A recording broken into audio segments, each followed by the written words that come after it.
Okay, welcome everyone. Thank you for joining us today. Berkshire Regional Planning Commission is very pleased to be hosting this session of the Western Mass Historical Commission Coalition's quarterly presentations. And I just want to offer our committee a chance to introduce themselves. I'll call on people so that we can do so. And then we will get started on our first presentation. So I'm going to start with Stacia Kaplanson. Good morning, everyone. I'm Stacia Kaplanson. I work as the circuit rider for Central and Western Massachusetts for Preservation Massachusetts. We are the statewide nonprofit education and advocacy organization that advocates for the use and reuse of historic buildings. We also work to support local advocates to work towards positive preservation outcomes. Feel free to reach out to me at any time if our organization can be of assistance. Thank you. Shannon Walsh. Hi, everyone. I'm Shannon Walsh. I'm the Historic Preservation Planner for the Pioneer Valley Planning Commission. We work primarily in Hampden and Hampshire counties, but also throughout the region. And thank you for joining us today. All right. Elizabeth Giannini. Hi, Beth Giannini from the Franklin Regional Council of Governments. I work in the planning office. We do planning for the 26 towns in Franklin County, and we're always happy to be part of this group and bring presentations about historic preservation. Thank you. And also Chris Skelly. Hi, good morning, everyone. Chris Skelly, and I'm a project specialist with the Berkshire Regional Planning Commission, doing a number of projects right now. You should probably know me from my time at Mass Historical Commission, but now I'm part-time project specialist at the Berkshire Regional Planning Commission, doing a number of different projects, but also still being able to do some historic preservation work as well. So happy to see all of you here today. Very good. All right. Thank you, everyone. I want to let you know that we have, looks like about 35 people on the call, including our committee members. Any of you who are from commissions or organizations within Berkshire County who have an interest in furthering your historic preservation planning, please reach out to us. Having Chris as part of our team really strengthens our ability to assist you and provide guidance. So we're very eager to hear from you if there's something that we can do to help. In today's presentation, we're going to hear first from Jennifer Doherty of the Mass Historical Commission, and then we have a number of case studies that folks within our audience will share with you. So I'm going to, unless there's any other business that I should have attended to, committee members speak up if that's the case. If not, we will get started right away with Jen Doherty. Thank you. So let me just share my screen.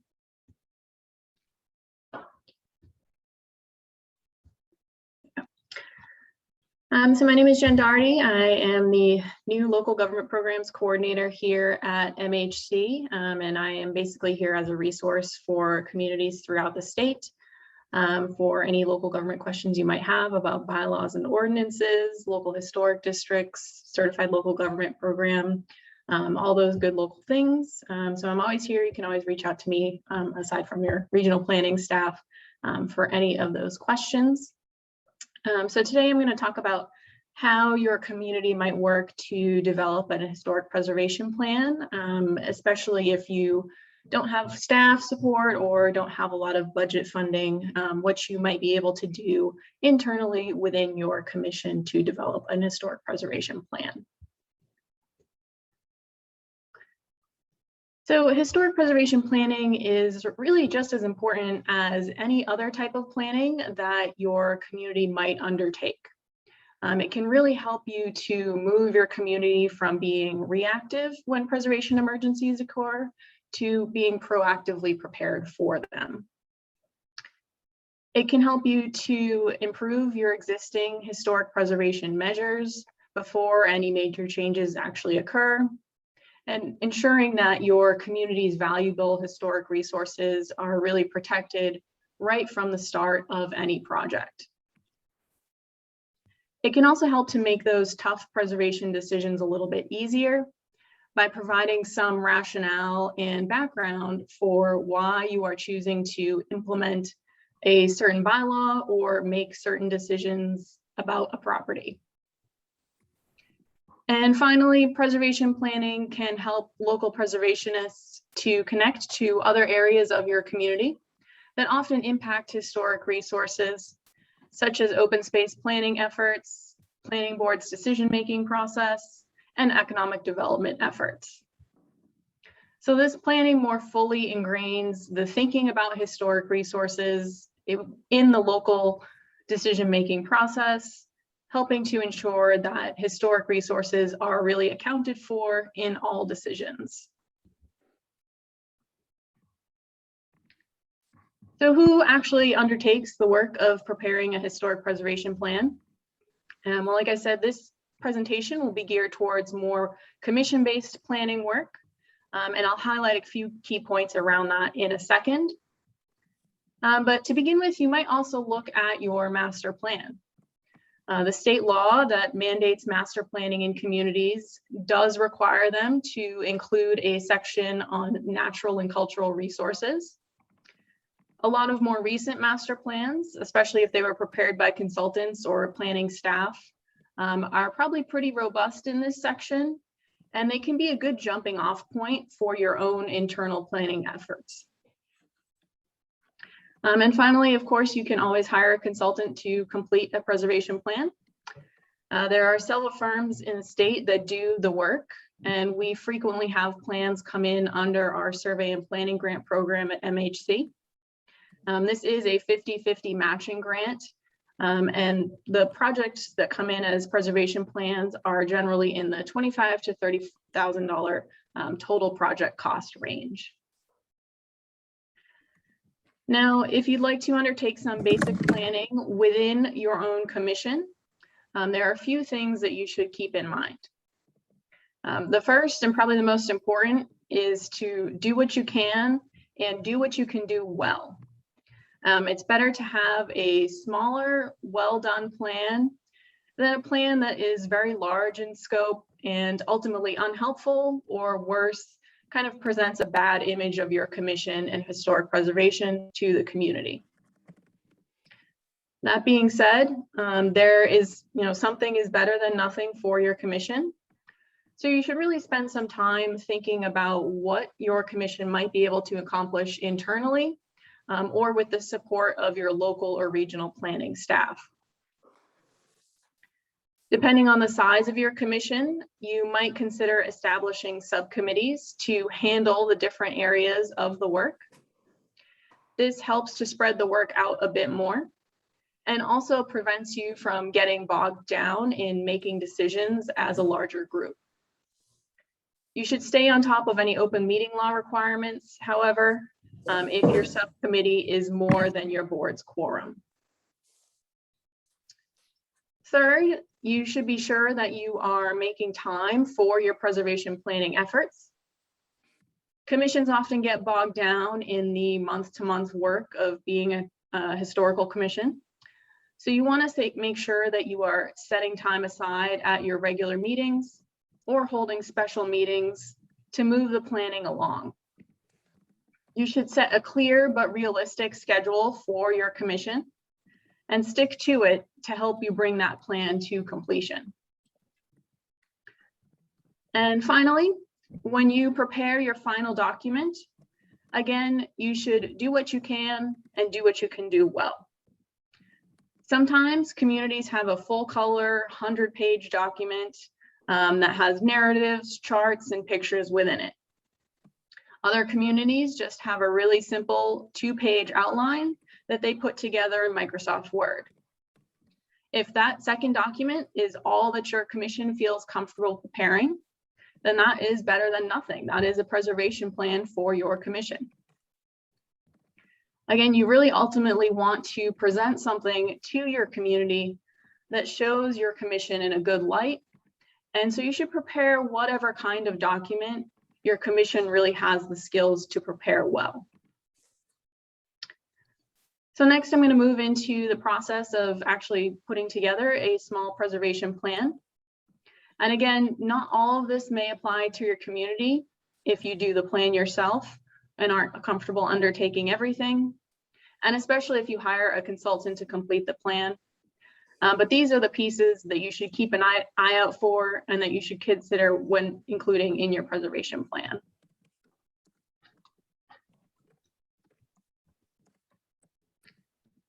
So when developing a preservation plan, the National Park Service's 3 standards for preservation planning are a really good place to begin.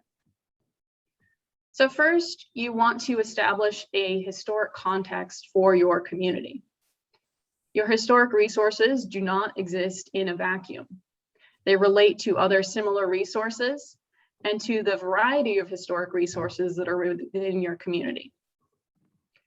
Without knowledge of your community's development patterns and history, you cannot put the resources into context and thus cannot really fully understand or plan for them.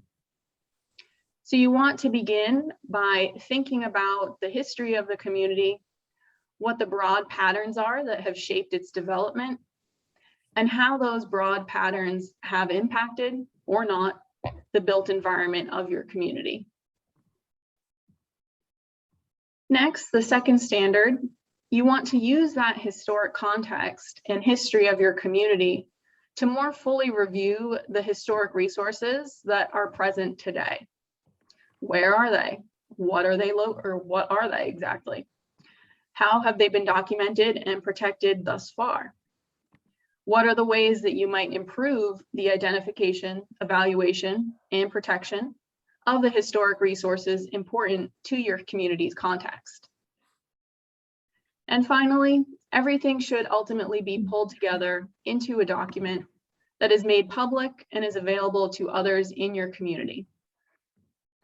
It should be an accessible and readable document with clear takeaways about your commission's priorities for preservation work.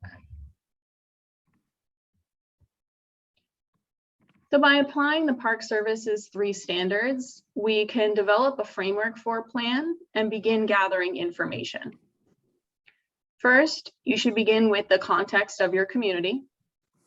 You should prepare a brief history of your community, again, focusing on those major changes and sketching out the broad patterns that have affected the landscape and built environment.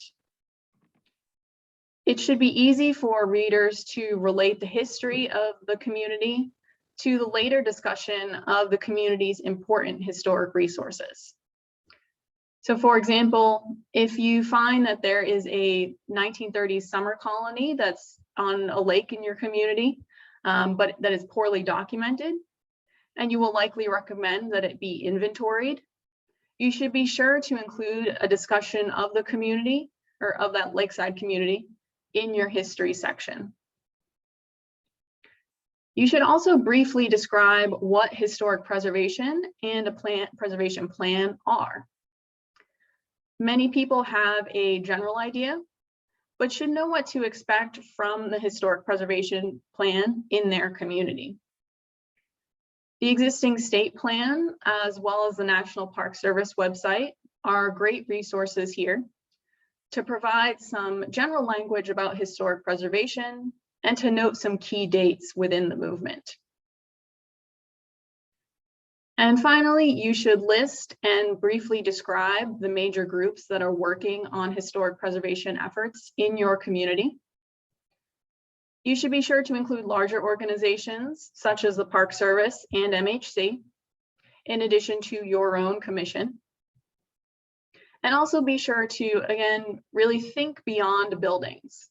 There may be conservation or land trust groups that are working to preserve significant open spaces in your community, or a downtown neighborhood group that undertakes a lot of aesthetic improvements in the area. Although they aren't directly historic preservation organizations, they are still doing a lot of preservation work. So together, this history of your community and list of stakeholders helps to provide an overall context for current and future preservation work in your community. You can then set into it information about your community's historic resources. So moving from your community's preservation context, you should begin to review past efforts to identify, evaluate, and protect your historic resources. This work will ultimately develop into your plan's goals and recommendations. You should begin with MACRIS maps to review your survey coverage. Is it spread throughout the community, or is it heavily focused in one or a few areas? You should then next turn to your survey and inventory forms themselves and consider the condition of them. Are they primarily older, handwritten or typed forms, or are they more recent digital forms? Are there areas of the community or certain resources that have been documented more recently compared to other areas of the community? Then, considering your community's history and level of survey coverage, you should think about what is missing. You'll find that older survey work done in the 1970s and 1980s was often wide but shallow. So there may be a building form for every single one of your oldest buildings, but the forms themselves may be pretty limited, with only a sentence or two about the history of the building. Similarly, when that work was done, 50 years before 1980 was 1930. So you might be missing coverage on nearly 40 years of historic resources from 1930 to 1970. And in many communities, that was a period of significant growth that did leave an important mark on the landscape. So while those resources may not immediately seem historic today, those resources still tell an important piece of your community's history. Similarly, by often focusing on the big and old buildings in a community, that early survey work may have missed other historic resources produced by different groups that have settled in your community. So you might consider, are there smaller collections of housing that were developed by different ethnic groups and that are reflective of their traditional building methods? Are there earlier archaeological resources and sites that are known to your commission, but that haven't been documented? You should refer back to your historic context and consider all of the different groups that have and populations that have settled in your community and left their mark on its landscape, and be sure that any of their remaining resources are documented in some way. And finally, you should consider how your inventory supports current changes to and impacts on your historic resources. Are there patterns of development in your community that are frequently impacting historic resources?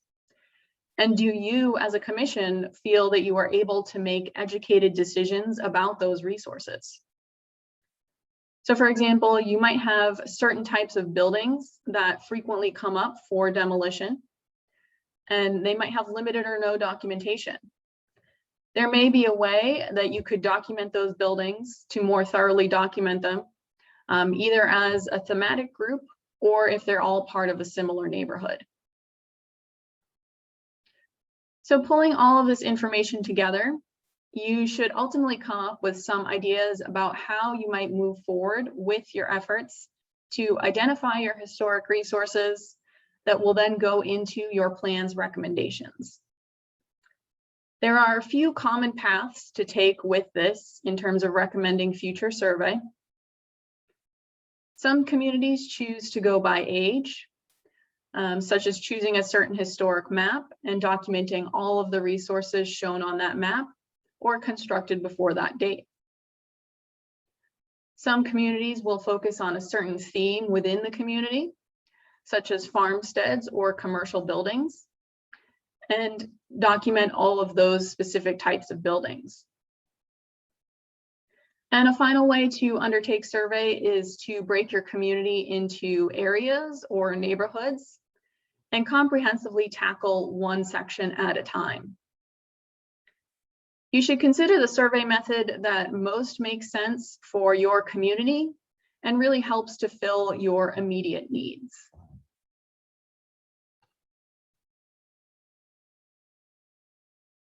So having layered your community's context with a discussion of historic resources and past documentation efforts, you should then move on to discuss your community's issues and opportunities. So first, you should describe any past historic preservation efforts in your community. Discuss how historic preservation has been covered in past plans, such as older historic preservation plans, master plans, and open space plans. Was it included in those plans at all? What were the key items that were discussed within the plan in relation to historic preservation? And were any of the action items related to historic preservation completed? You should then move on to describe the status of your historic resources survey and inventory and National Register documentation. So this will largely be a summary of the research you did in the previous slide. And again, you should review the summary for completeness, how up to date it is, and how useful it is, summarizing the points that we described on the previous slide. Next, you should discuss your existing protection efforts, discussing any relevant historic preservation bylaws or ordinances, as well as other soft methods of protection that you use in your community, such as historic house markers or walking tours. You should consider whether or not not only whether or not you have a bylaw or ordinance, but how well it actually operates within your community. So for example, you might have a demolition delay bylaw already, and the trigger for it is set to the year 1900.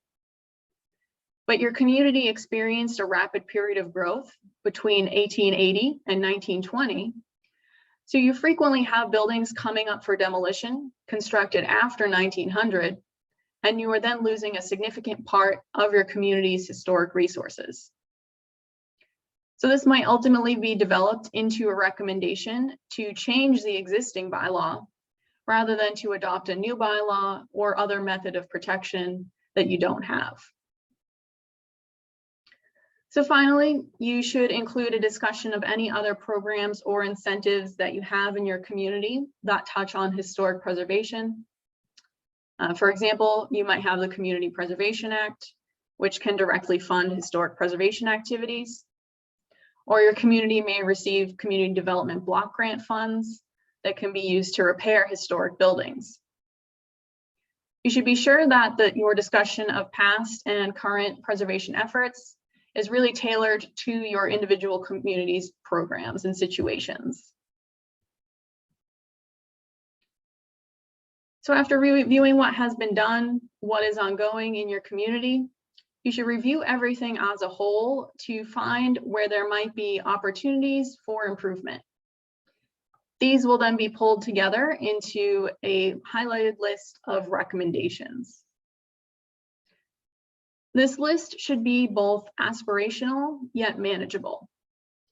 So while it might be nice to include a recommendation that you would develop a multi-community national heritage area, you should also consider some more basic items, such as improving awareness of your community's historic resources, or adding members to your historical commission so that you have a full commission. You can develop your recommendations into a narrative, list, or chart, whichever is easiest for you to present. They should be ranked or prioritized in some way to further guide you in the coming years. And they should also note who is involved in bringing a recommendation to fruition, so that those groups have an early awareness of your plans and their level of involvement. And as the final Park Service preservation planning standard noted, you should ultimately pull all of your research together into some kind of document that forms a preservation plan. And again, this can be limited or this can be wide, but it really should be whatever your commission can confidently complete.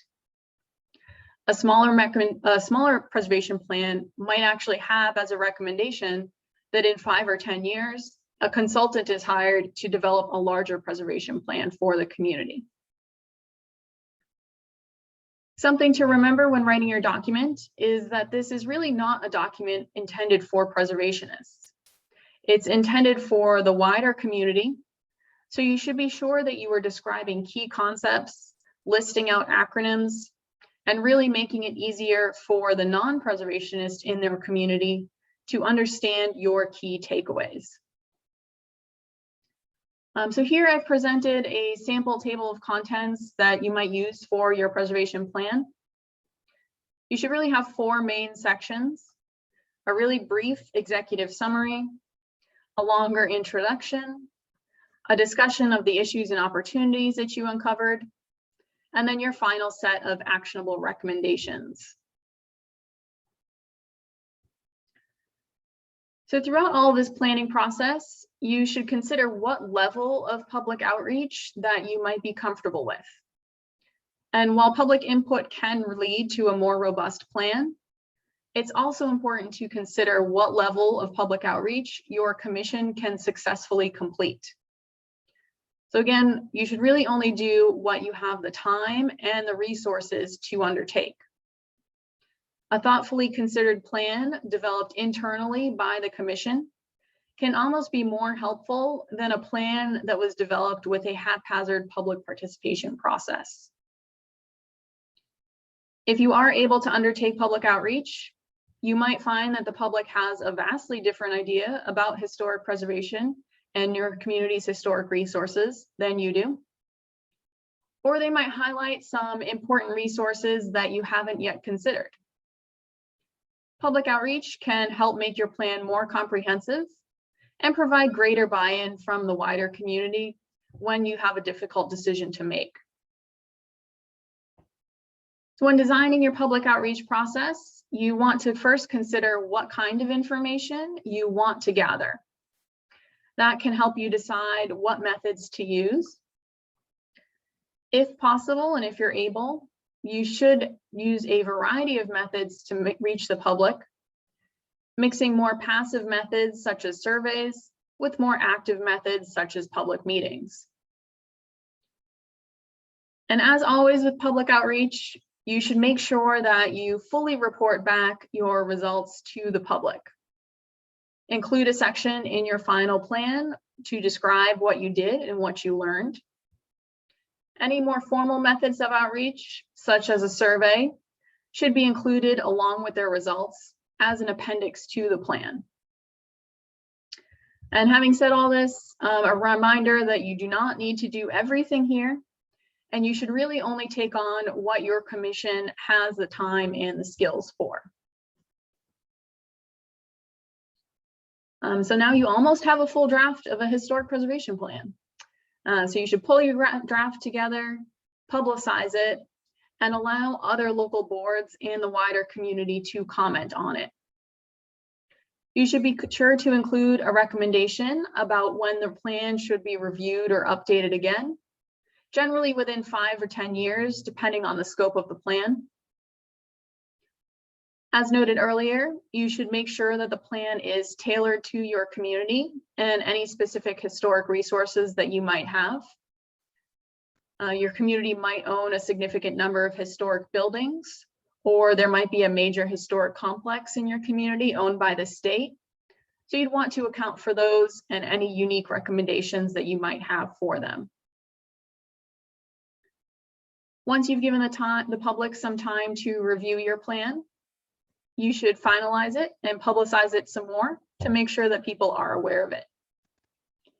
You should present it at some of the key board meetings, such as the select board and planning board. You might ask for a formal endorsement of the plan from them, but you should also note that it is your own commission's plan and does not necessarily need their vote or approval for support. Presenting at these boards can be especially helpful if they are televised, as it can help bring your plan to a wider audience. Throughout the process of developing your plan, you should also reach out to your local newspaper to see if they're willing to include some articles about your planning process, and then ultimately your final plan. And finally, of course, you should make sure that your plan is posted on your community's website, and to please send a copy to us here at MHC. And your local library and historical society would also likely appreciate hard copies of the plan. And so to close out, I wanted to highlight this strategy page that I saw yesterday. It was developed by the LaGrange, Kentucky Historic District Commission. And it's really a clear way to lay out their mission, goals, and tasks. So this goes to show you that you really don't need a big 100-page preservation plan. A simple one-page document such as this, with some brainstorming from your commission, can produce a plan that can lead you through the next few years of work. So this strategy on a page or so presents the HDC's mission at the top. The colored boxes then present their 5 goals and cover typical items such as education, partnerships, and improving the HDC's interactions with the public. Finally, concrete action items are identified under each of the goals. And while they aren't ranked or given a time horizon, they are clearly actionable items for the HDC to focus on. Something like this may be all that your commission needs to guide its work and provide a plan to other local decision makers. So in conclusion, preservation planning is an important activity that moves your community from reactive to proactive in protecting its historic resources. When developing your plan, you should focus on the 3 preservation activities of identify, evaluate, and protect. How have they been done in your community to date, and how might they be improved? You should look beyond your community's older buildings and consider different kinds of historic resources that it might have, such as a significant landscape feature or more recent 20th century resources. And you should seek out input from the community, as they might highlight different resources that your commission hadn't considered. And finally, you should tie everything together into a document with recommendations and make that document known to the wider community. Your preservation plan can then guide your commission's work in the years to come and support decision makers in their efforts to protect your community's historic resources. And so my last slide is a number of historic resources. And if we send these slides out, which I think we can, or post them somewhere, these purple items are links to these different resources that might help you in putting together your historic preservation plan. So thank you, everyone.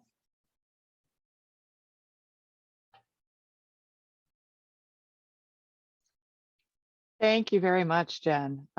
We really appreciate all of the information that you shared here. We are encouraging people to put questions into the chat, and I haven't seen any come through yet, but if anybody has anything that they want to ask of Jen, that is a good way to do it. There are so many people on the screen that I'm not sure I'd catch every hand raised. So, and Laura? yes. There was a question about posting a list of professionals who have done preservation planning. And I didn't know if that was something that Preservation Massachusetts might have a list available for that. We do, yeah. We do, Beth. We have a preservation directory that is available on our website, or anyone can reach out to me and I can send them the direct link to that. And it's a listing of many people who are working in the historic preservation field. And there would be some firms to start with and contact there. I'd also suggest that if you know a community in your area who have worked with who have done some preservation planning or survey and inventory work, you could reach out to them and also get their recommendation of who they worked with and if they were happy with the work that was done. Great, thank you. Thank you for catching that, Beth. Anything else before we move into case studies that have been prepared for today? If not, I'm going to invite. Can I just, one other thing, just so that to kind of like keep up with the chat, I was gonna, because I offered to monitor the chat, so I just, and I'll just call your attention to the fact that Leverett has added some links in the chat of some resources on projects that of their historic assets. So you know, you can take a look there at those links when you have a chance. And then the one other thing is it possible to get a copy of the presentation? And I think Stacia already did reply to that in the chat and said that Preservation Mass posts, they basically post all of the materials from these meetings on their web page, just so that you know that if you need to look back at it later. Thanks, that's it. And we are recording, so the whole thing will be able to be viewed after the fact as well. Okay, I'm going to invite Dee and Eileen from Chesterfield Historical Commission to take over our screens next and to present their case study. Hi. So I'm Eileen McGowan, and this is Dee Cinner. I'm not sure how the images are working, but I will be sharing the screen with you. So it's not going to be such a big deal. But anyway, we want to thank you for having us present our historic preservation plan. And I am now going to turn it over to Dee to introduce that plan to you. Okay, she said to turn off your speaker. I did. Hi, I'm Dee Cinner, and I've been on the Historical Commission since the year 2000, and most of that time has been by myself. And Chesterfield is a small community, about 1,200 people, and we have no CPA in Chesterfield. That was defeated. Now, we have found we did our plan, our original plan in 2019, and we have found it to be an excellent organizational tool for our efforts. Now, how did we get here? Eileen has been on the commission for about 5 years, and when she joined, she read the Mass Historic Commission handbook for new members. So periodically she says, well, aren't we supposed to be doing this? And let's do historic walks. Look at this beautiful brochure. And what's the best way to accomplish this? And let's make a plan. So Eileen can tell us more about the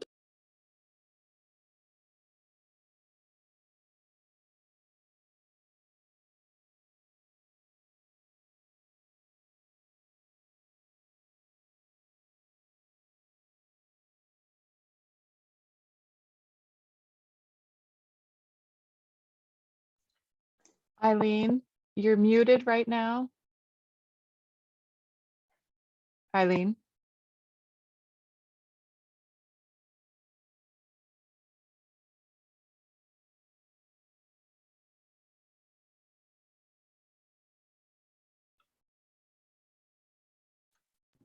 Okay. So we have two computers here, and that's a problem. So you have to mute and turn off your speaker. Okay. So we found out that the town actually had been working on no plan, turn off the speaker, no plan at all. And we found that this was very inefficient. And what we really needed was a plan to let the town know what we were doing and not, sorry, I'm a little confused by the echo here.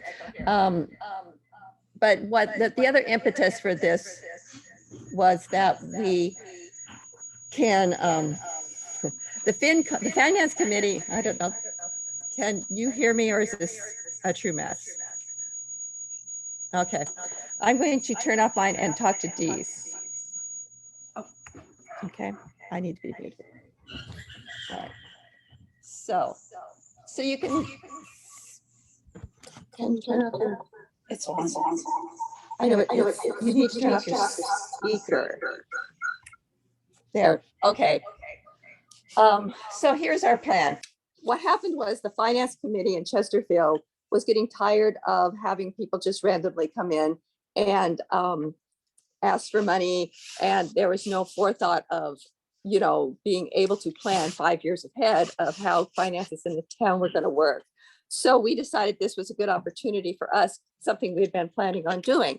And so what we did was make our plan and present it to the finance committee. And we found out that we were actually the only entity in town that had a plan. So we have presented this plan to the select board, and it's been a very good vehicle for getting the town's attention and understanding the work that we do and actually understanding what our mission is. And Dee is going to tell you a little bit about that. One on section 2, we developed a list of partners and stakeholders. And actually the COA has turned out to be one of our most valuable partners. We've been working on a project to develop walkable roads with them for about 2 years. And as part of the raising the profile of the Historic Commission and educating the citizens, we started a column in the COA newsletter. And this was tactical as well as informative because the museum has been in disrepair since the 1980s, and we've been trying to get it appropriately restored. And done in the library in West Chesterfield, I found a letter from the select board inquiring of the town attorneys if they could sell the building. And we also, one of the first articles we did, we put in an abbreviated preservation plan. And now Eileen can talk about some of the other boards that we have worked with. So we have worked with the planning board and we have worked with the select board. And this is for small towns, sometimes not an easy row to hoe. We did manage to change cell tower setback bylaw. Our town center has a different boundary than the historical district. And there was a current bylaw that restricted cell towers within 750 feet of the town boundary, but we needed to be within 750 of the historical boundary as well as the town. And as I said, things don't always go smoothly, but sometimes you have to find a way to work with these entities. And we found a great tool that was a people's, what is it? The people's petition. So we actually rewrote the bylaw and sent a petition around to get it onto town meeting. And once we got it on town meeting, that got the attention of the planning board, and they stopped our petition, but they are currently moving forward with a revision of that cell tower setback bylaw. So we've worked that way with the finance committee or the planning board. So we're hoping that mutual arrangement will continue for other things in the future. We've also worked with some people such as the PVPC planning board. They were instrumental in helping us write the new bylaw and what we could do to get that passed. So Dee, when you want to talk about some of the other decisions in town? Item 3 is reviewing previous planning documents, such as master plans, open space plans.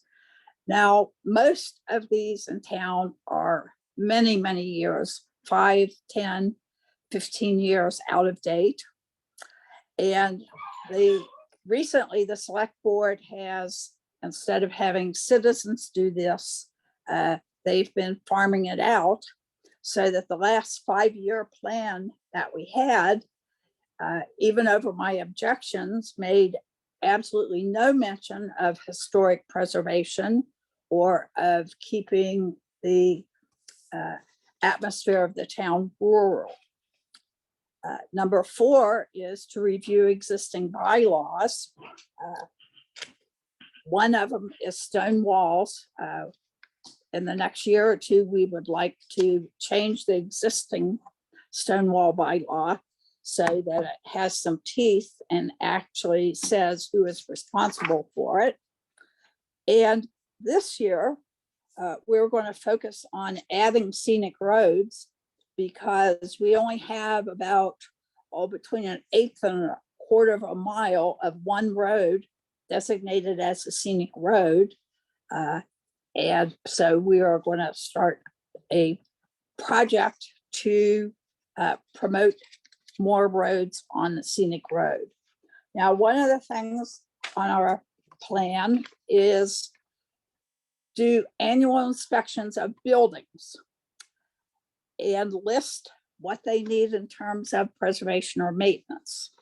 Now, this caused quite a kerfuffle because the select board thought that it was their purview solely to do the inventory for the building. So we've sort of worked around that and just inviting ourselves on their inspection tours.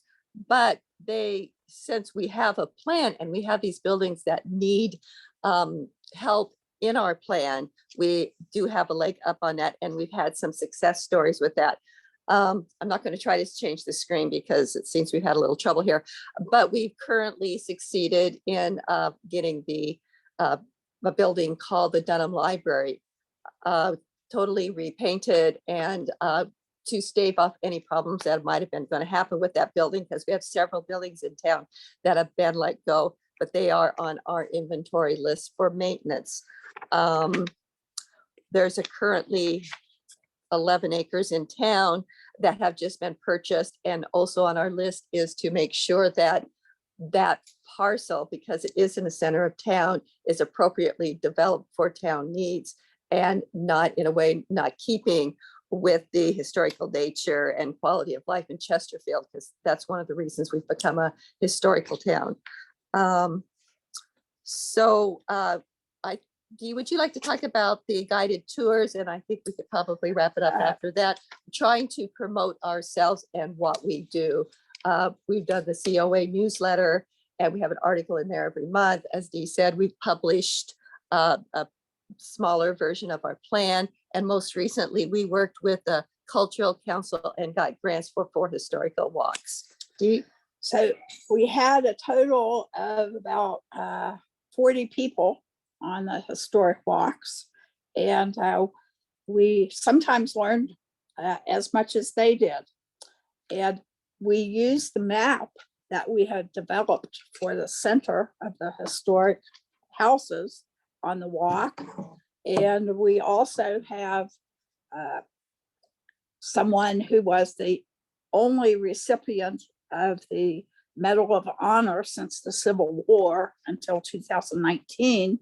And we gave out a nice 20-page booklet about him. And we had a little talk at the end of the walks with that. We've created road sign magnets, and we have been busy. And so I think what we want to convey here is that we have a plan, and I think it's an appropriate 2-page Word document for the size of our town, and it's very workable. And what we have done to promote this is up our viewability in town through the COA and through the walks. And people in town were commenting on how much they learned about their town, and people from outside of town also came because we advertised this in the local newspapers outside of Chesterfield and Northampton and areas. And so we also hope that promoting ourselves a bit is going to make an easier path for working with the planning board and the select board in town, because we really need to be partners with them. And I think we're a little over, but is there anything else you want to say, Dee? No, I think that wraps it up. Okay, well, thanks for listening. I hope this is helpful. And like I said, I hope everybody got a copy of our plan. All right, thank you both. We really appreciate that. It's great to see what can be done by, with a small group of very dedicated folks. We will be sharing copies of the documents that have been reviewed here today on the website. So thank you for that reminder. And so that we can keep moving through the agenda and get to everyone, I'm going to go right to the folks from the Leverett Historical Commission and invite them to begin their presentation and share their screen if they have slides to share. Good morning, everyone. I'm Susan Linton. I'm on the Leverett Historical Commission. There are 6 permanent members and 1 ad hoc member. Within the community of Leverett, there are about 700 or so households. And we did have a plan that was done, but it wasn't a real plan. It was a document that told what people wanted to do. And that was in place for years, and it was quite old. So in 2017, when I joined what's going on? When I joined, we decided that we needed a strategic plan. And so with that, Plune, are you putting up the slides?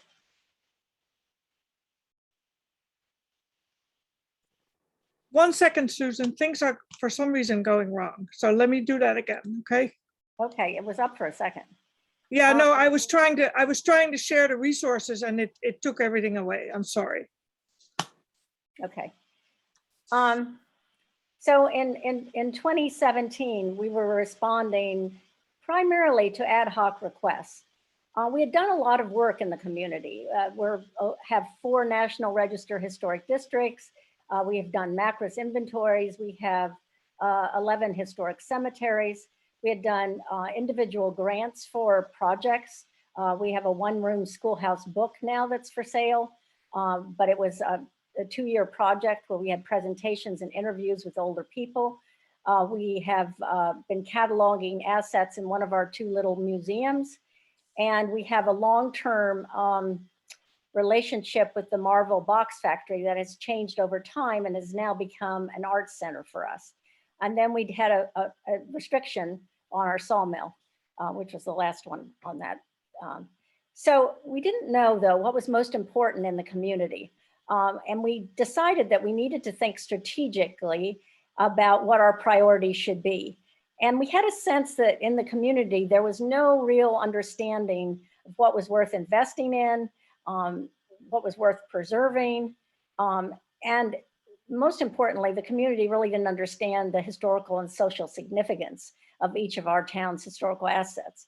And finally, sometime like with our cemeteries are privately taken care of.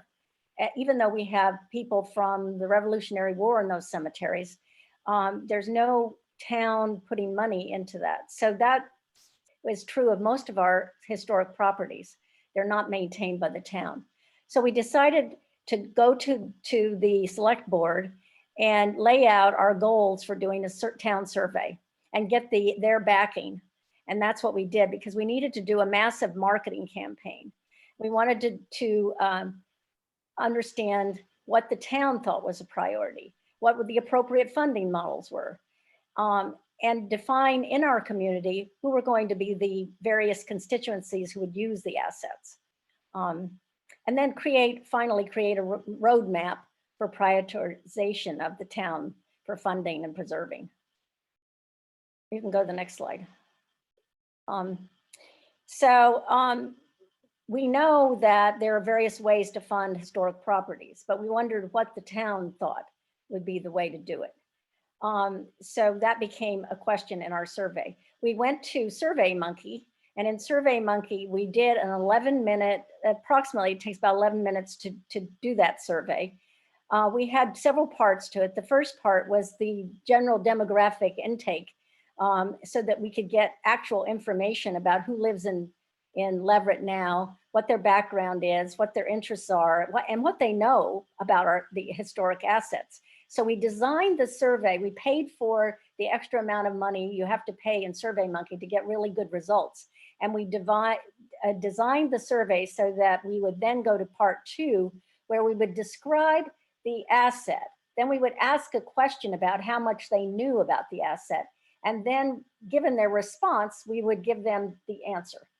What we found is people, even though they'd lived here for a long time, some hadn't been to every one of the places.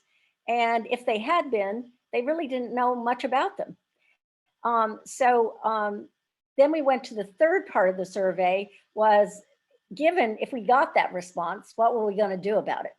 And interestingly, by educating people, we brought them along in the survey to then be able to say, and you will see from the material that Plume's going to talk about, what they wanted us to do next.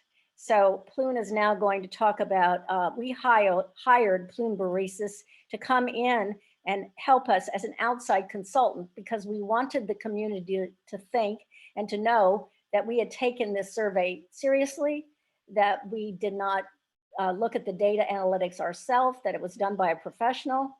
And so this is the outcome of the survey project. Bloom, take it over. Hi, everyone. Am I unmuted now? Yeah, I think so. Hi, I'm Plume Baresis. I'm trying to juggle 6 balls, which went wrong for a second, and I'm sorry, Susan.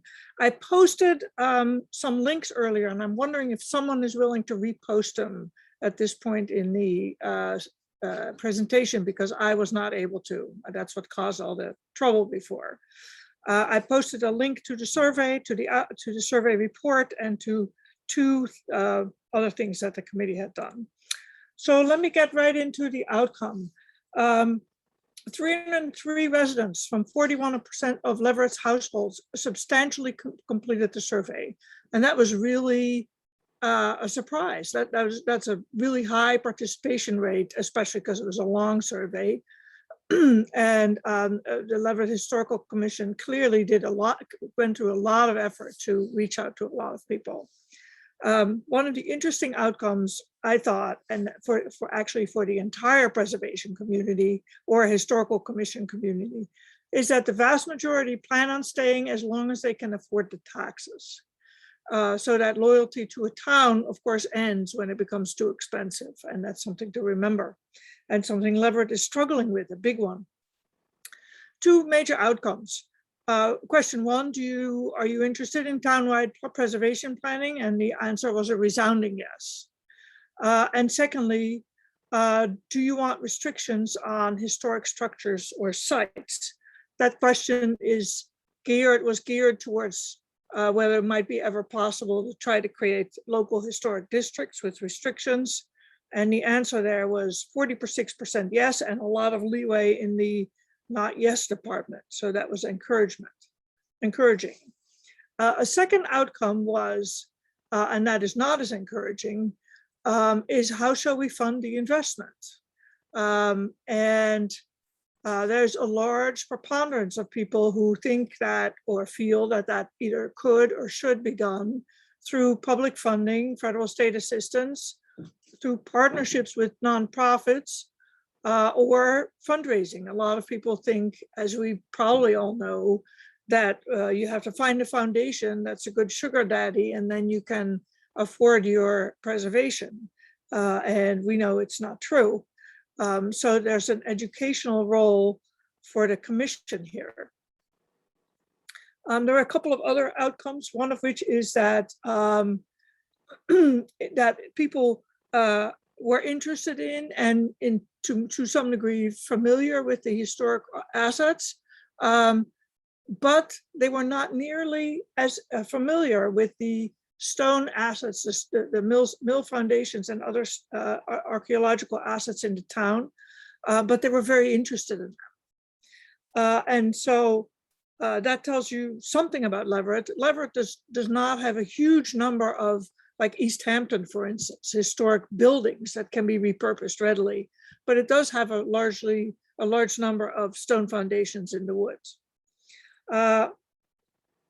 So those were the, those are the major outcomes. So what did the Historical Commission do so far, or plan to do?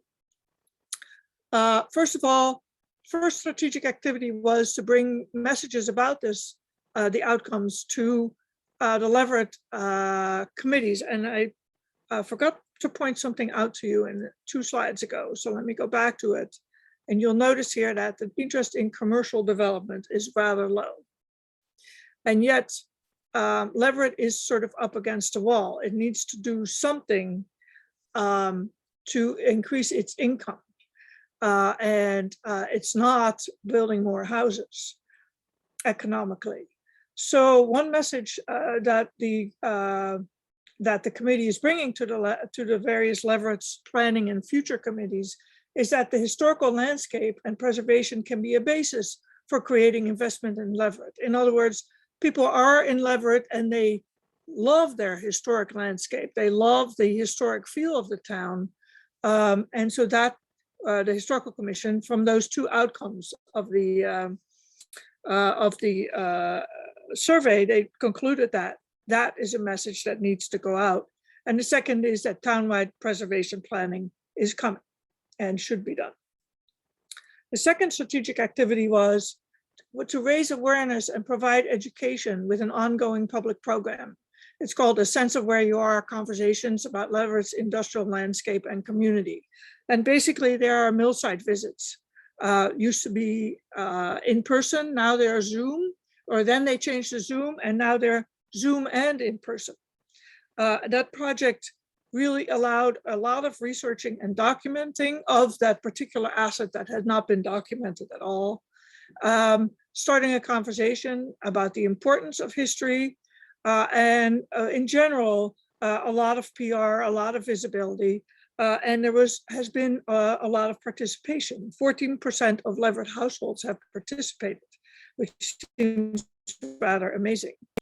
The third strategic activity was to create an inventory of what the Historical Commission has worked on and decide to help it decide where efforts might be applied given the outcomes of the survey.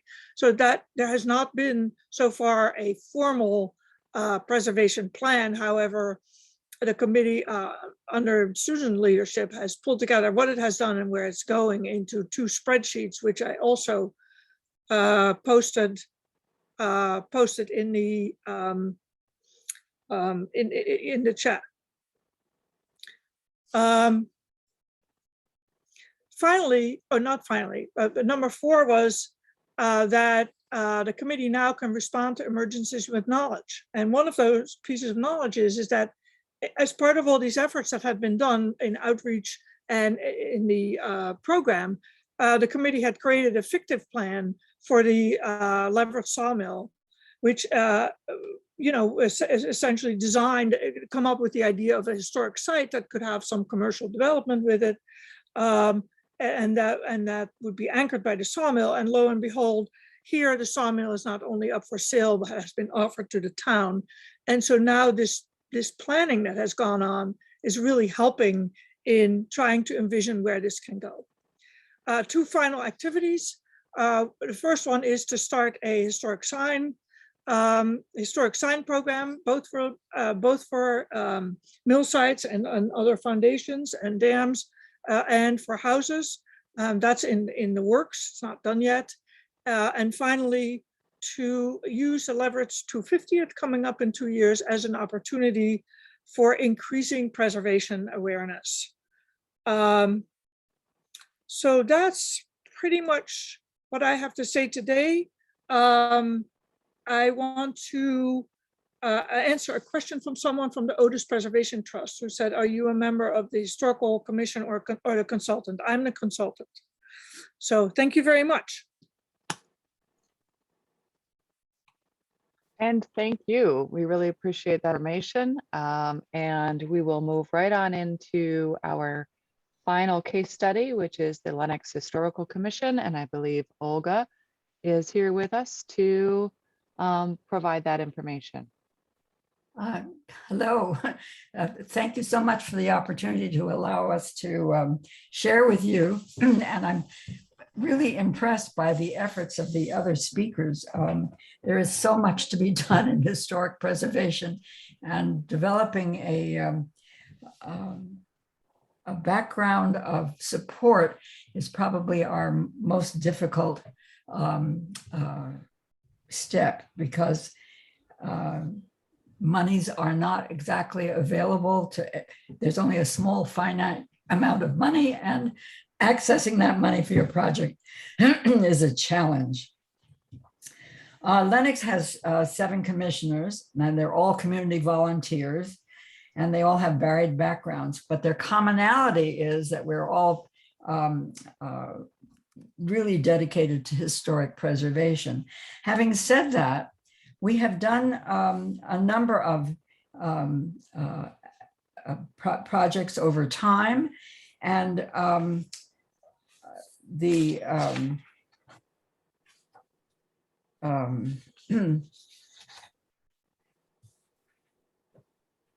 excuse me, a number of projects over time, such as Lennox has some 640 properties that are 75 years of age or older, and a number of really historic buildings, several national landmark buildings. We have taken on projects such as the church that was responsible, that had to be part of the development of a town in the 1700s. Lennox was incorporated in 1767, and we recently, in 2017, we had a sesquicentennial celebration that lasted for a whole year. Very, oh dear, excuse me.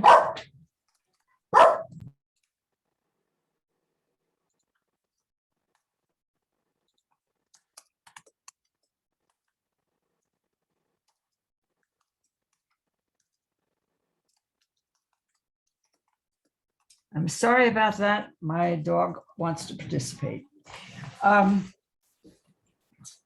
So over time, and I've been with the Historic Commission, I think, more than 10 years now, we've taken on the remediation of our historic cemetery, which is a part of the church on the hill, and the burying ground there was established in 1771.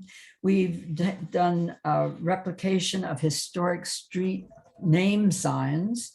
We've done replication and installation of historic Westinghouse street lights.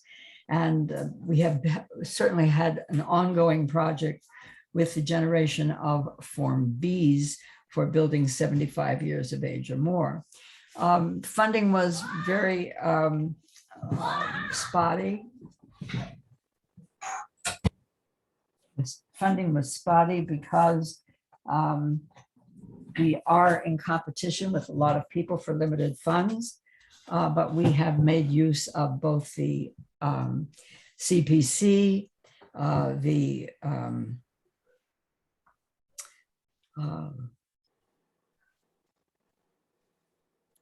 Lennox capital budget and grants from the MHC. Basically, a number of those were successful and some were not. And we began to see that we were being challenged. I don't think that there is certainly a factor in town that does not appreciate historic preservation, and they look only to development and commercial viability in the town. Right now, Lennox is a hotspot. We are a cultural center. We are a wonderful recreational center, and we have some very major contributors to that. One of the most important of which is Tanglewood. We have Shakespeare and Company. We have Edith Wharton's The Mount. There are many things that make Lennox attractive, but that doesn't necessarily mean that we have total buy-in by the public. So we felt that what we needed to do, while we had done many of these things because they were there to do, but we didn't have a true cohesive plan or I think vision going forward. And so we decided that what we had to do was to have a professional come in and help us develop a plan for Lennox. The people that we worked with were Heritage Strategies and their consultant team, Peter Benton and Elizabeth Watson. And we came up, they produced for us a really masterful analysis of our Lennox Historic Preservation Plan.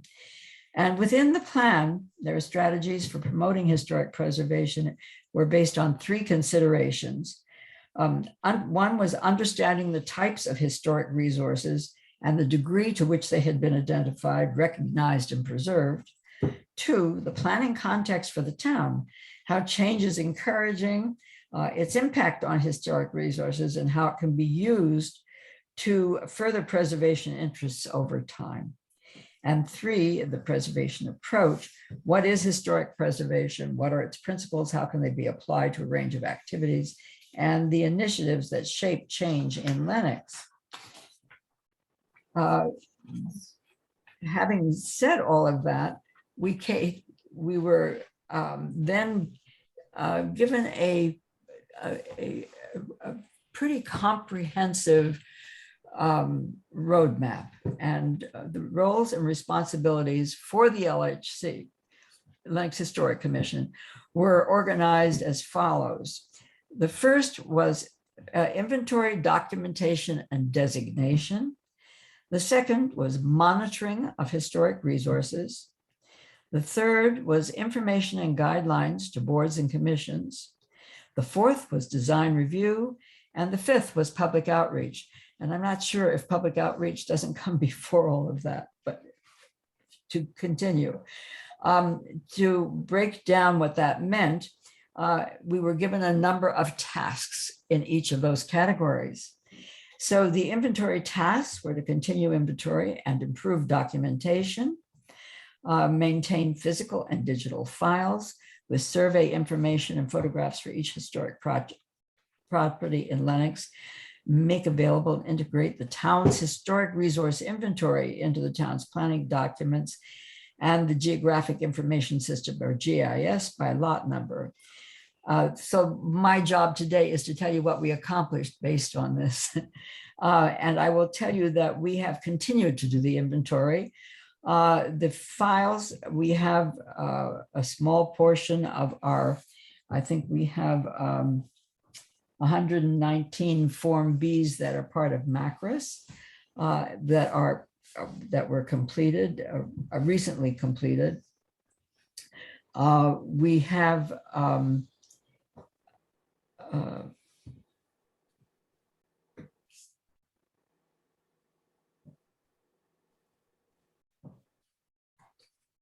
we had engaged a consultant to help us do the Form Bs.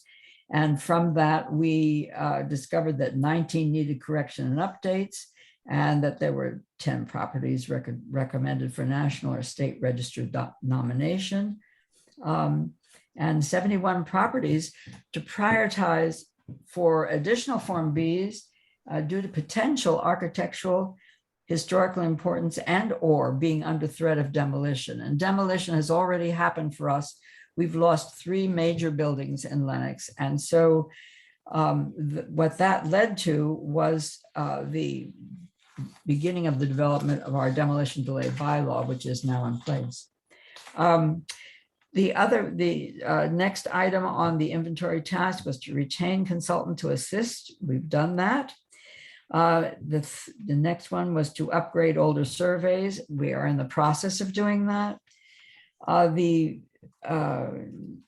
next item was to undertake a reconnaissance survey of historic resources in the eastern and northern parts of Lennox and create files to link that with the town's GIS base and to prepare Form Bs for those source as part of a long-term project. That also is in the works, and the reconnaissance was done as part of the work of consultants that were helping us with the Form Bs.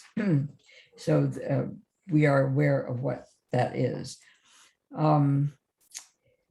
We were tasked with, Lenox is a town that was unfortunately divided by the development of a bypass.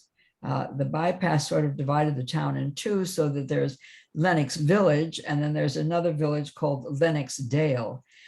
When we've done our historic work in the past, I think most of the focus has been on the Lenox Village aspect of Lenox, but Lenox Dale has more or less been neglected. So the consultant pointed out that we need to do a comprehensive inventory of resources there. Lenox Dale, by the way, was the part of Lenox that was where most of the commercial activity took place at the turn of the century. Then we also have another specific group of resources, which are our cottage era historic resources. And it was recommended that we prepare a multi-property documentation form for cottage era houses, and that could be a joint project with the towns of Lee and Stockbridge. That has not been tended to as yet. Complete our National Register designation for Lenox Village. That we are awaiting. We've had it's been frustratingly long. We started that in 2017.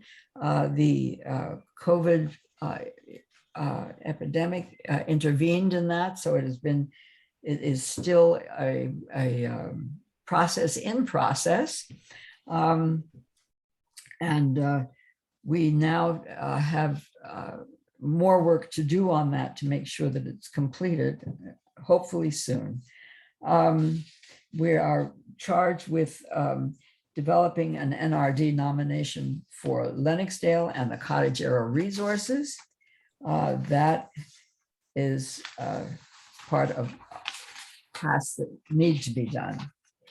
The next thing we were asked to do was to monitor,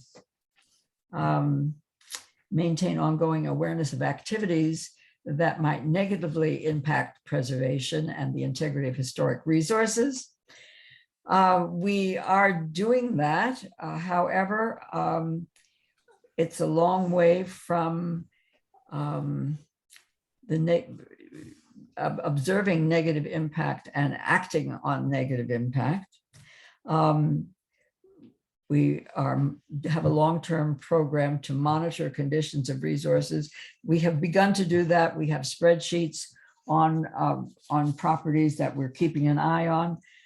We unfortunately, it says develop a working relationship with the Lenox Building Commissioner in developing actions and to prevent demolition by neglect. We are now in transition with the building inspector. We just lost our building inspector and we now have an interim. We need to work with the building inspector to draft an affirmative maintenance bylaw. And we're giving some thought to affirmative maintenance because what we have discovered is that with the demolition delay bylaw, that if a person has deep enough pockets, they can apply for demolition with a 1-year period for review and possible rethinking of what to do with the property rather than demolish it. But we discovered that if a person had deep enough pockets, they could just simply wait the year out and then go ahead and with their demolition. So we need something more substantial. And we had begun to think about affirmative maintenance. But what has happened recently is that in Pittsfield, they came up with a program of incentives to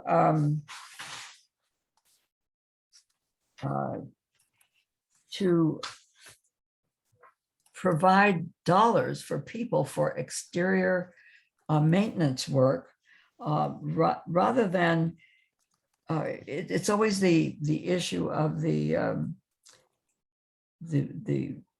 carrot. What do you do to encourage people rather than discourage people about the cost of maintenance?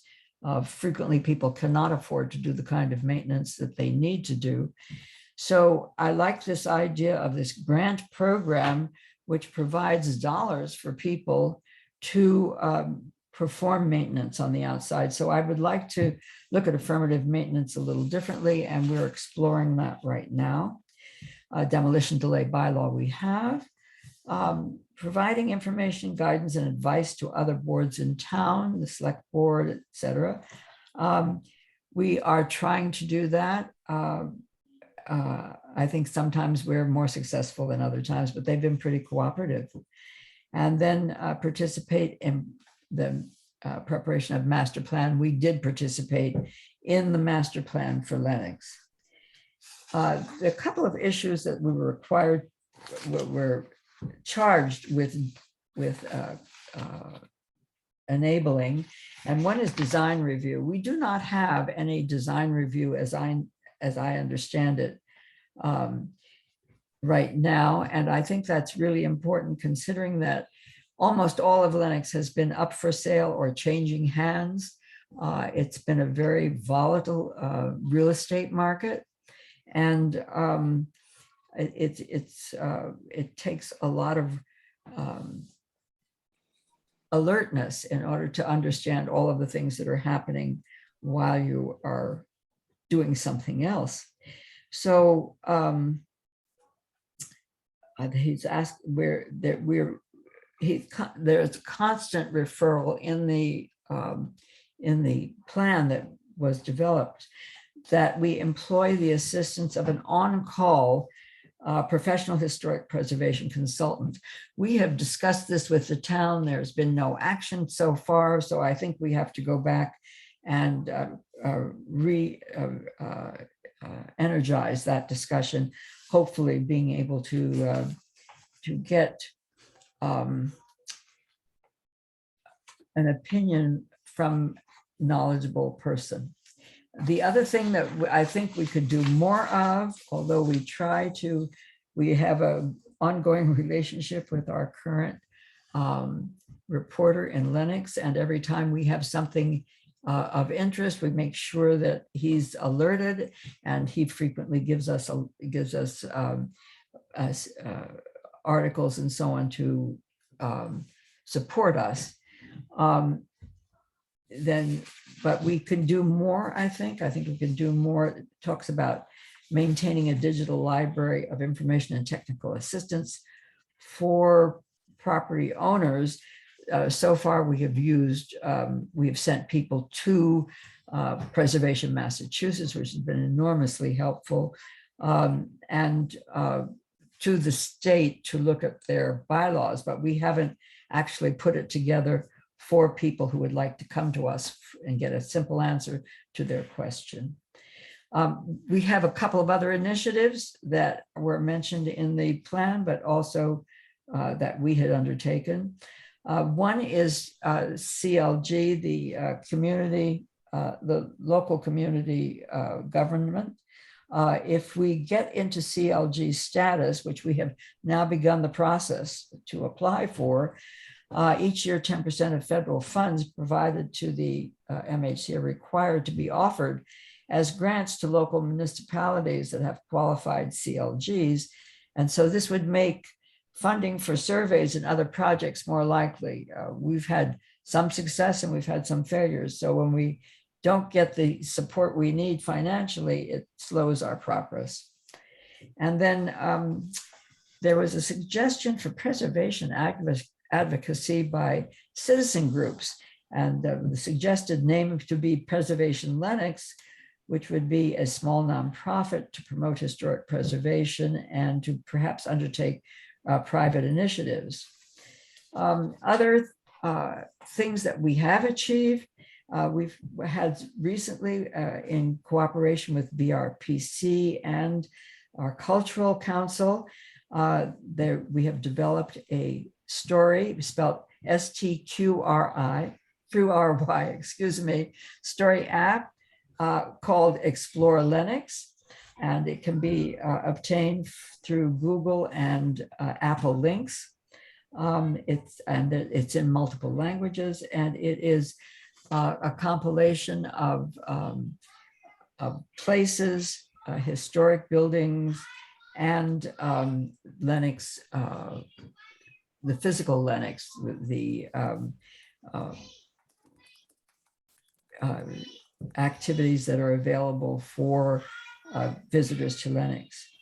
And then the other things we've done that are still pending. Once again, there were some hitches because of the COVID epidemic, but we have a large sign that was created by our local map maker, who is called Bart Arnold. He has done some marvelous maps for us, and they are picture maps so that you can look at the map and see the physical picture of the item that you're interested in. In the case of the cemetery, there was also a way to locate the various important graves.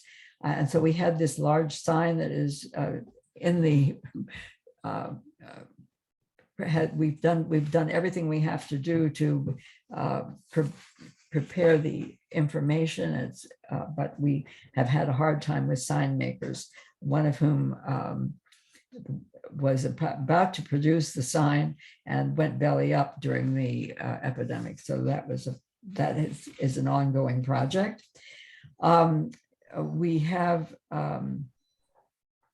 Bart Arnold has also created a wonderful walking map that was commissioned by the Lennox Historical Society, which is available for people in town. In 2017, we had a year-long celebration of our sesquicentennial.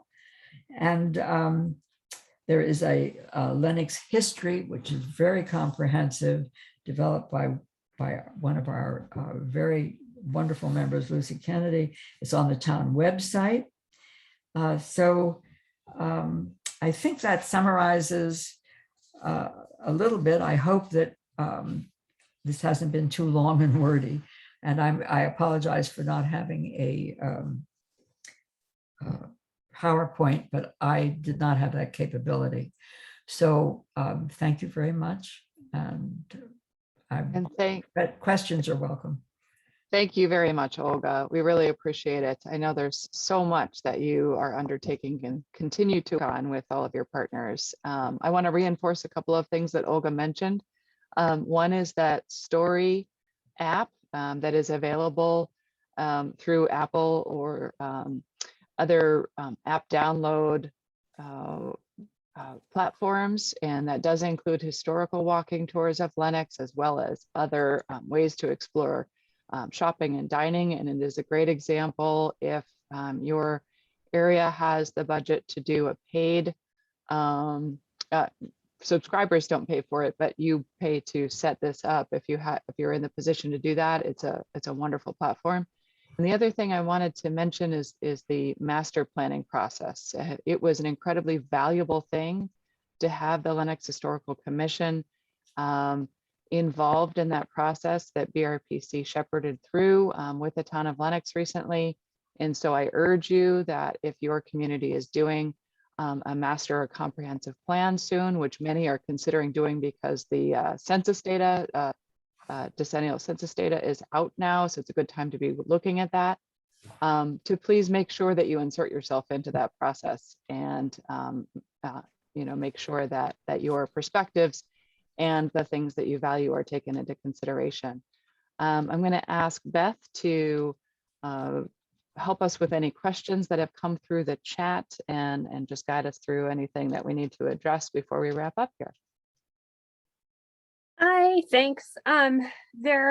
Let's see, there was a question for Olga. How is the affirmative maintenance provision enforced? That is one of the things that we have to work closely with the building inspector on, because one of the problems with all of this is that we don't have a lot of teeth as a historical commission, and we need to have public support. Affirmative action, that's why I was talking about this incentive program. And a lot of people have properties that they would like to take care of, but financially it's sort of not within their grasp. And so they're caught between a rock and a hard place. They don't want to lose the asset, but they can't afford to take care of it. So affirmative maintenance can be a frightening thing, because if you have limited resources and the town comes in with a ruling that says you have to maintain, minimally maintain the exterior of the building to prevent further deterioration, which means care of the roof, making sure that the windows are tight, and that the shell of the house is protecting the house. Without that, you can have the deterioration is mold and vermin infestation, etc. So you're asking me how we do it. We haven't done it yet. We're struggling with the concept and how to make it work, how to make it less punitive. And one of the things I mentioned was the program in Pittsfield, which is that has taken money from federal funds that they accrued from COVID reimbursement.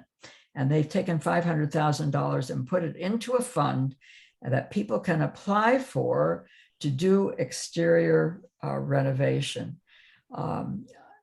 It does have limits. You have to qualify for it. And I think the largest amount of money they give out is $25,000.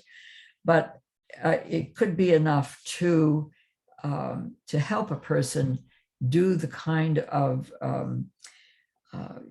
taking care that would keep a building from disintegrating. So we're exploring it. It's a difficult question.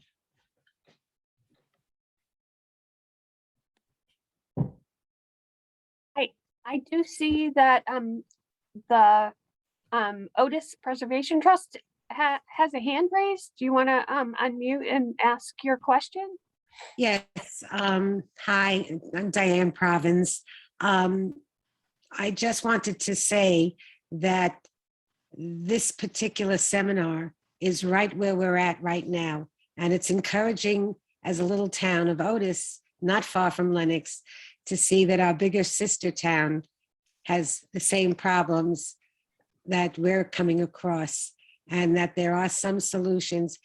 It also gives us encouragement to see that we're tilting at windmills, and sometimes the windmills fall and sometimes they don't. So this was right on point for where our commission is at right now. And I thank you all for giving your time and information. I also posted on the chat that as a suggestion, that it would be great to have a resource of contacts such as, I'm not going to pronounce it correctly, but Plume's information as a consultant for a specific area.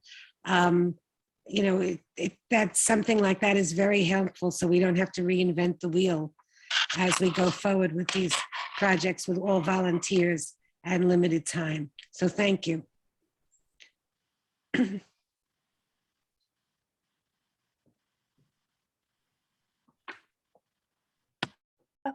Okay, and there was, let's see, another question for Lenox. Who owns the historic properties in Lenox? Town or a 501c3? Yeah, that's an interesting thought. We have two types of categories. We have a number of buildings that are owned by the town, our town library, our academy. and the town hall, etc. But most of the properties are under private ownership or under a not-for-profit.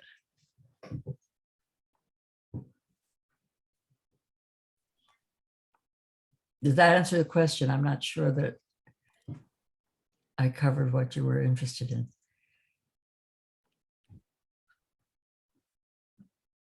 My screen has gone quiet. I think it does. I think it in a case like Lennox, there are so many properties that fit into this category that the ownership is really varied.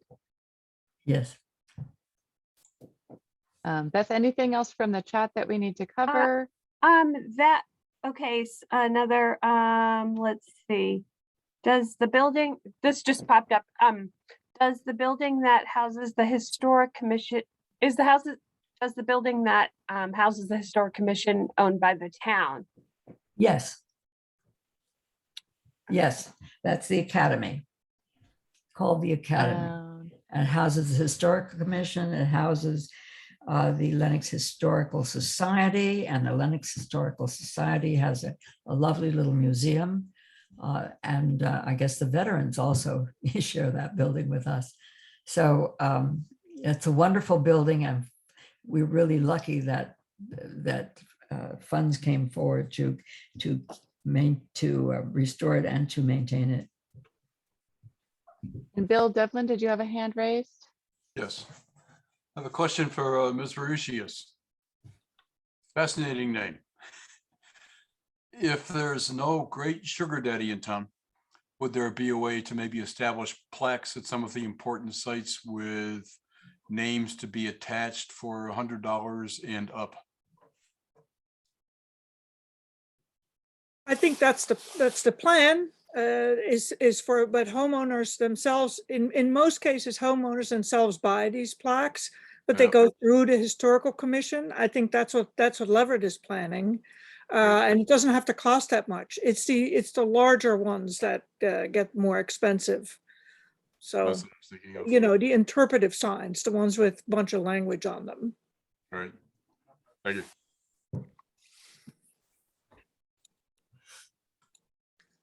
Thank you. I don't see any other questions in the chat. So at this point. Okay. Well, thank you, Beth, for taking care of that side of things for us. And thank you all for participating. We greatly appreciate you being with us today. And our thanks to all the presenters who took the time to share their experiences and their guidance with us. I will give a quick opportunity to other committee members to speak up if they have anything to add. And if not, we'll wrap up for today's session. I'll just say, this is just a little housekeeping. If anyone kind of came to our group not having been on the big email blast that goes out about the meeting, I guess email Stacya's kind of the keeper of the email list. I guess you could either write your email in the chat or reach out to one of us or to Stacya if you have her email address. And then we can add you and you'll be notified on a regular basis when we have these meetings.